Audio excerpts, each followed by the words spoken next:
So welcome everybody to this special poetry night with Sophie Hannah and me, Simon Overton. This event is part of the Hong Kong Book Fair 2017 and is co-organised by the British Council and the Hong Kong Writers' Circle, of which I am the chair. Sophie Hannah is a poet and novelist and will be reciting this evening from her collection, which is Marrying the Ugly Millionaire. There are copies available to buy at the back if you would like to do that. Welcome, Sophie. Thank you. It's lovely to be here. Thank you all for coming. So we're going to speak a little bit. Sophie is going to recite some poems, and at the end we will have some time for questions. So have a little think about what you might like to ask as we're going along. So Sophie, you are a poet, as I said, and a novelist, and I have just finished your latest novel, which is this one, as part of my summer beach reading. Not that I was on the beach, but one likes to imagine. And I get the feeling sometimes with some of your poems that you maybe are at a writing event or a literary event or a book event like this, and you come back to your hotel and you write a poem maybe as a way to sort of reflect and relax a little bit after a long day in the business. Is that true? Yeah, I mean, I write actually not only after sort of literary events, but I just write about things that happen in real life. And usually if there's several kinds of things which are more likely to make me write a poem. So if something absurd or annoying happens, if I notice something that I think actually, I don't know whether anyone's ever noticed this thing before, if I'm very unhappy, if I'm very happy, you know, any kind of observation that I think is worth noting down, or any strong feeling can make me want to write. And also, if I really want to take the mickey out of something, you know, a lot of my poems are based on a strong desire to be sarcastic about something. But if you just be sarcastic, then people don't really like that. But if you write a witty poem about something, then that sort of deals with that urge. And often it's myself that often the person I want to mock is myself. And I do that a lot in my poems. Have you got one that you'd like to read in this vein? Okay, well, on the self-mockery front, I will read the one that you said you liked, which is called Crowd Pleaser. And this was based on a true story. So I went to Scotland to attend a sort of big book event. I think it was a party for all the booksellers in Scotland, and so there was lots of booze and there were lots of authors, and it was a big bash. And because it was a big bash, it was held in a big venue, and the venue was so big that they actually had several events going on at the same time. And when I arrived to find my event, this is what happened, and afterwards I just thought I behaved completely ridiculously and I want to write a poem about it. Okay. So it's called Crowd Pleaser. Are you here for the Milne Craig event? Asked the girl on reception last night. So I made a vague noise of assent, since I thought she'd be pleased to be right. Though this made things quite tricky, because I was now set to gate crash a do, at which no one would know who I was, populated by no one I knew. The receptionist saw my perplexed and embarrassed expression and said just the words that I hoped she'd say next. Or are you for the book thing instead? Yes, the book thing, I beamed. Clever you. She was right once again. All was fine. And I added myself to the queue for the bash that was rightfully mine. And I worried about my bizarre, decades-old and irrational fear of explaining how I think things are when some people might not want to hear, when it might cause a frown or a stir if my words or my views are too strong. Someone tell me so I can concur. Sometimes I'm right and others are wrong. So I don't like to give away the punchline of that before reading it, but basically I turned up at this venue and this woman on reception said to me, are you here for the Milne Craig event? And she looked as though she wanted me to be here for that event. And so I just went, yeah. And as I was saying it, I was thinking, why am I saying yes? I'm not here for that event. I could easily now be sent to some kind of do for accountants or tax lawyers, and I wouldn't have a clue what I was doing there. And it was literally only when she saw me looking uncomfortable and said, "Oh, actually, are you an arty type here for the book thing?" I kind of went, "Oh, yes, actually, that's what I'm here for." So that's a perfect example of self-mockery and how it forms the basis for many of my poems. Sure, and that's what I really liked about it, because that's exactly the sort of thing that I would do, being a little bit too embarrassed to sort of disagree with the person and prefer to just go along with it. And because of that, I also felt, especially with some of your newer poems in this collection, that there's a great deal of observational humour in your poetry, and they're very, very funny. They're laugh out loud funny. Thank you. Can you comment on that a little bit, about the observational side of what you write? Well, I mean, it's the kind of poetry I'm interested in. So when I studied English literature at university, I can vividly remember being in the university library one day, and we were supposed to be writing an essay about T.S. Eliot and Ezra Pound and modernism. And I'd gone to the American poetry bit of the library, and I was looking at all these, leather-bound tomes about Eliot and Pound, and just thinking, I'm just not interested in Eliot and Pound, because they don't write about, I don't know what they write about, but they weren't writing the kind of things that I really wanted to read about. And then I discovered, while in the American poetry section, a book by a poet called Edna St. Vincent Millay. And even though she was old-fashioned in her diction and used a lot of these and thous, she was basically writing a series of bitchy poems about crap ex-boyfriends. And I thought, this is what I want to read about. If only T.S. Eliot and Ezra Pound had crap ex-boyfriends, I would read them too.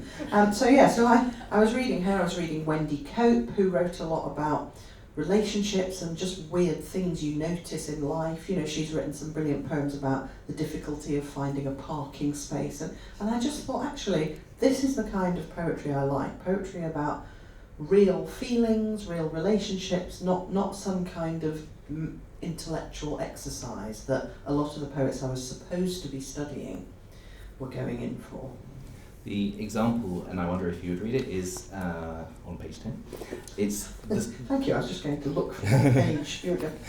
It's the storming, which is about people who storm out of rooms. Yes, now this is actually one of my very favourites of all the poems I've written, and I tend to notice that if a poem of mine becomes one of my favourites, it's because the thing that it's about is something that kind of applies to so many things, and that I didn't quite realise until I expressed it in the poem, how necessary an observation it is. But the storming was written after I was having a discussion with somebody. This was somebody that I had known for years and had had many discussions with, and we disagreed about whatever we were discussing. And because this person couldn't tolerate the fact that I was disagreeing, he basically, at a certain point, when I made a good argument, because he couldn't answer it, he stormed out of the room in disgust, as if I'd done something wrong.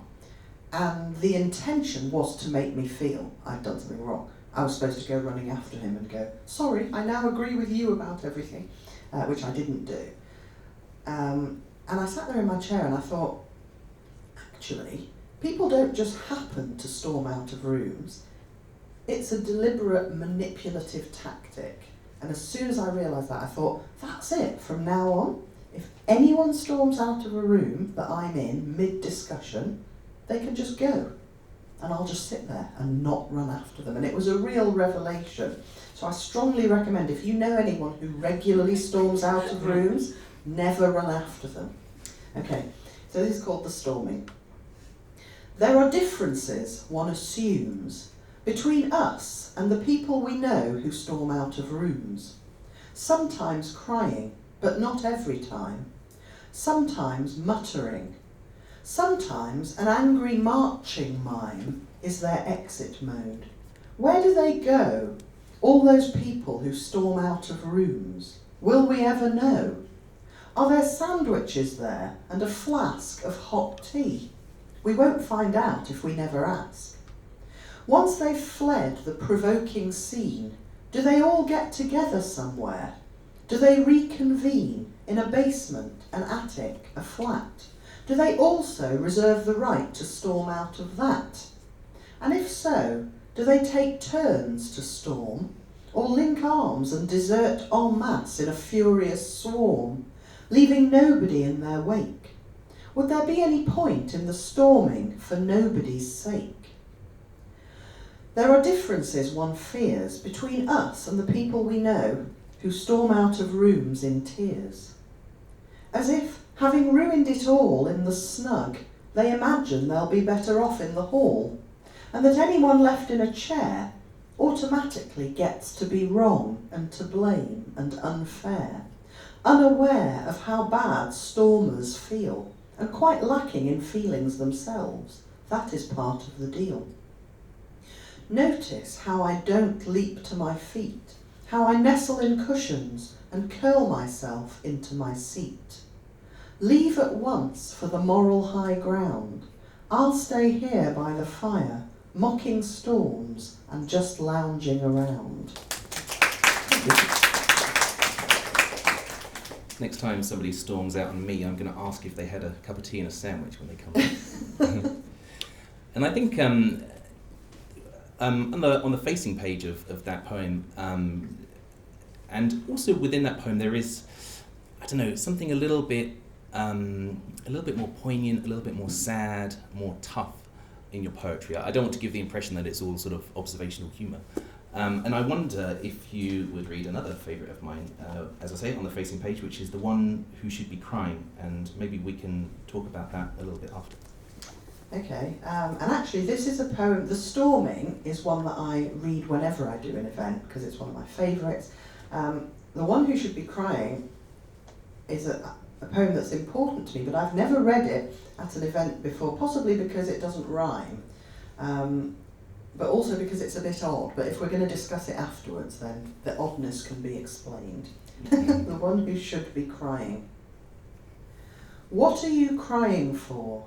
I'm the one who should be crying. What are you writing a poem called The One Who Should Be Crying for? I'm the one who should be writing a poem called Emotions Must Be Earned and Exchanged Like Vouchers for Something Worth Having, like rules. What are you dreaming about me for? I have never staged a show trial in a hall while you signed your books in a cramped room next door. I'm not responsible for what you dream about. I've forced your authentic self into hiding. Prove it, or this conversation ends here. So it took me a few times reading that poem to get inside it and to start to have my own feeling about it. What did you, am I allowed, I know you've had no sleep, but am I allowed to ask you what you think it's about? I won't be cross if you get it wrong, but I'm just interested to know whether the meaning of it comes across. Right. Sorry, I know you were. It's terribly unfair to put you on the spot. For me, it's okay. So it's written in the second person, but it's not about you, Sophie Hannah, talking to another you, the person, the object of the poem. It's a reversal of that. It's about the person who you were talking to, or that you imagine talking to, what they're thinking about you. Yes, that's true. And a way of empathising with them and showing that you can empathise with them. But also, I think there's a little bit of the, you know what, I'm having a tough time here. I do get how you're feeling too. So it's a little bit tough as well as being poignant. Would you say so? So it's definitely, unlike The Storming, which is me talking to somebody, The One Who Should Be Crying is, as you said, somebody talking to me. And the person who is talking is not a sympathetic character. So the person who's talking is being unreasonable. What inspired the poem was a dream I had. Sometimes you have dreams and that you remember very clearly, and you wake up and you think, not only do I remember every detail of that dream, but if I went to the nearest psychotherapist and told them that dream, it would literally be the key to all my issues, my entire personality and everything. So I had this dream, in which somebody who was a very oppressive kind of person and a very unreasonable person, I'd done a poetry reading or an event of some kind, and I was signing books for a long queue of people, and in a room next door, the oppressive person in my life was staging a show trial and kept sticking his head into the room where I was signing books going, "The trial is in progress. What are you doing? Why aren't you there?" And I was going, "I've got to sign it. Look, can't you see this queue of people? I've got to sign these books." And then I was panicking and I was signing as quickly as possible. Then I'd signed all the books, then I ran in to the show trial. And I can't actually remember whether it turned out to be my trial, whether I had to go and be tried. But anyway, the poem was kind of imagining that person saying, "It's not my fault if you dream about that, it doesn't imply anything about me." But in fact it did imply, something about the person, because this person also, whenever I used to get upset by their unreasonable behaviour, they would always say, "What are you crying for? I'm the one who should be crying." And that was like a constant refrain. This was a relative, by the way, just in case you think I make really bad relationship choices. No, this was a relative that I had no choice about being related to. And it was only years after this phrase was used so often that I thought, what a bizarre thing to say. I'm the one that should be crying. Like, normal people don't say that. So yeah, I mean, my poetry and my crime fiction, actually, I'm sure, is to a large extent influenced by having known dysfunctional people in my time. It's just such a weird thing to say, I'm the one that should be crying. Yeah. Because actually, ideally, nobody should be crying. Why not aim for that?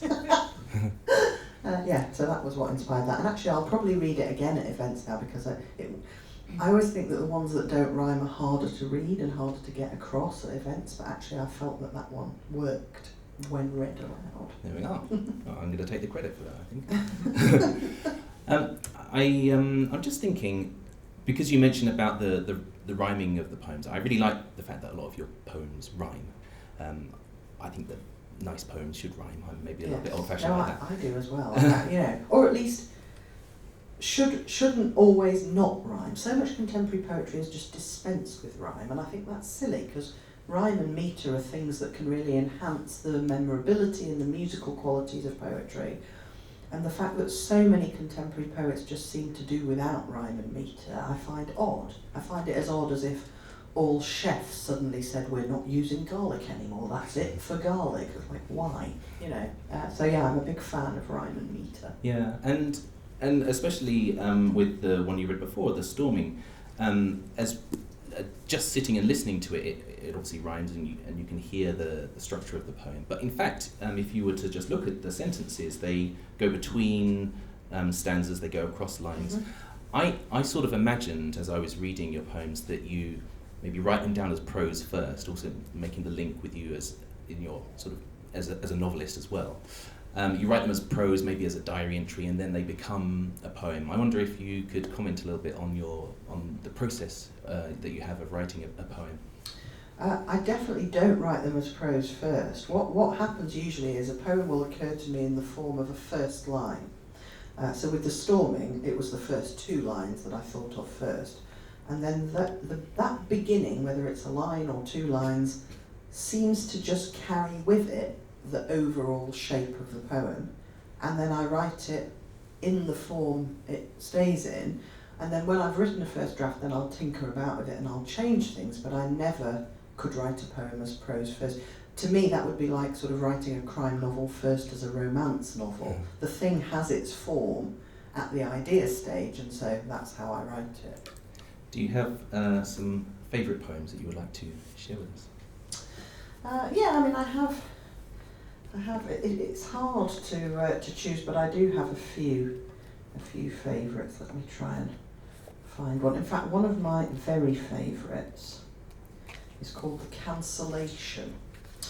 I wrote it after I'd been writer in residence for a week in Derbyshire for National Libraries Week, and in order to get the funding to keep me in Derbyshire for a week, the people who arranged it had to sort of tack on some vaguely social work type activities, because I don't know whether it's the same now, but certainly at that point, if you wanted to get funding for anything, you had to show how it was for the good of the community. So what they decided to do in Derbyshire for the good of the community was send me to a different deprived youth club every day. And that wasn't why I was there. I was there to do evening events for people who actually wanted to go to the event. So these youth clubs had not asked for a visiting poet, noticeably didn't want a visiting poet, you know, and it was just some sort of well-meaning idea. Anyway, I arrived every day at 4 o'clock at the latest deprived youth club, went in. The youth in the club on every occasion made it very clear that they weren't remotely interested in poetry, and they asked me if I had any drugs on me, and when I said no, they lost interest altogether. So I was on my way to the fourth of these depressing events, and I got a phone call on my mobile phone from the librarian who'd arranged the whole thing to tell me that today's youth club had cancelled. And I was just so delighted. And the librarian was clearly also completely delighted. And I thought, well, hang on a minute, we're the people who've arranged this.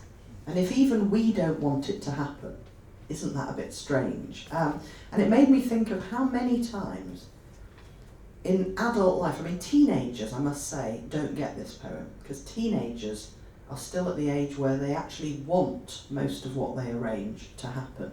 But once you get past about 35, basically every arrangement you make, you'd quite like it to fall through. I don't know whether anyone, maybe you're all too young to realise this. But I started noticing that when I hit 35, there was nothing that I really actually wanted to happen. And even not only professional things, social things. So, you know, dear friends are coming to stay for the weekend, and you'd love to see them, it would be great to catch up with them, and they cancel at the last minute, and you're like, yes! Now I can just do nothing. Basically, over the age of 35, everyone's secret wish is to do nothing for as much of the time as possible. So, I decided to write a poem in praise of cancellations. On the day of the cancellation, the librarian phoned at 2. My reading at Swillingcote Youth Club had regrettably fallen through. The members of Swillingcote Youth Club had just done their GCSEs and demanded a rave, not poems, before they began their degrees. Since this happened at such short notice, they would still have to pay my fee. I parked in the nearest lay-by and let out a loud yippee. The librarian put the phone down and muttered, "Oh, thank the Lord." She was fed up of chaperoning while the touring poet toured. The girl from the local bookshop, who'd been told to provide a stall, but who knew that the youth club members would buy no books at all, expressed with a wild gyration her joy at a late reprieve. And Andy, the youth club leader, and the youth arts worker, Steve, both cheered as one does when granted the gift of eternal life. Each felt like God's chosen person as he skipped back home to his wife. It occurred to me some time later that such bliss, such immense content, needn't always be left to fortune, could in fact be a planned event. What ballet or play or reading, what movie creates a buzz or boosts the morale of the nation as a cancellation does? No play is the simple answer, no film that was ever shown. I submit that the cancellation is an art form all of its own. To give back to a frantic public some hours they were sure they'd lose might well be my new vocation. I anticipate great reviews. From now on, with verve and gusto, I'll agree to a month-long tour. Call now if you'd like to book me for £300 or more. Thank you. It really is an age thing though, and I can tell some of you are too young to have reached that stage. So your collection is called Marrying the Ugly Millionaire, and as we were talking just before coming here, I found that to be, again, a slightly poignant poem. And I wonder if you would like to recite it and also explain why you chose that to be the title poem of your collection. Yes, I'm just trying to find it. You wouldn't happen to know what page it was on, would you? I'll You're looking at the page number, I'll tell the story. So I used to work in a private subscription library, which was a library, but it was also a members' club. So only the members of the club could take the books out of the library. It was a very strange place. And most of the members were about 95, and they would come in with their tweedy suits and their monocles and basically read the Daily Telegraph in a leather chair. It was like something out of a Sherlock Holmes story. And the reason most of the members were quite elderly was because younger people wouldn't pay the subscription just to be able to come and read the Telegraph in a leather chair, basically. Anyway, one day we were all very excited because we had news that one of the latest members who joined was actually under 50, which was a very rare occurrence. And not only was he under 50, he was a millionaire. And the assistant librarian, I was the admin assistant, and then there was the librarian, the assistant librarian. And the assistant librarian was single, and she was joking about how, this millionaire, he's going to come in and, maybe he'll be attractive. Anyway, when the young millionaire eventually turned up, he was judged to be not particularly attractive, and so he acquired the nickname, the Ugly Millionaire. Not to his face, obviously, that wouldn't have gone down very well. And so I had an idea for a poem, and actually this sort of links up with the crime writing side of my brain, because it's actually a poem with a twist. Okay, Marrying the Ugly Millionaire. And of course, as soon as I wrote the poem, I thought, that is a great title. Here comes my mother, carrying dried flowers for my hair. This afternoon I'm marrying the ugly millionaire. Here is my sister with the veil. Everyone wants to share my lucrative, unholy grail, the ugly millionaire. There are our presents wrapped and tied. Soon they will fill the room. All marked, no mention of the bride, attention of the groom. No Dior, no Saint Laurent, no frills, no full Le Creuset set, only my father's unpaid bills, my brother's gambling debt. Demands beyond and way above what would be right or fair. I hate the grasping lot. I love the ugly millionaire. So the twist is that I hope that people will see the title Marrying the Ugly Millionaire and assume that the narrator is marrying him for his money, but actually it turns out that it's just the horrid family of the narrator that are after the money, and the narrator actually loves the ugly millionaire, as might well happen. I mean, ugly non-millionaires are loved by people, so there's no reason why ugly millionaires shouldn't also be loved by people, but everyone would assume it was the money. Anyway, that's my theory about ugly millionaires. Well, on the subject of plugging one's work, as this is this event has been co-organised by the Hong Kong Writers Circle, and in the spirit of giving gifts, I wanted to present you as a little thank you with a copy of our latest anthology. Oh wow, thank you very much. Thank you. And just to say thank you so much for coming down, for flying all the way to Hong Kong to the book fair to be at this event and to talk to me this evening. Thank you all for coming. Thank you for a great interview.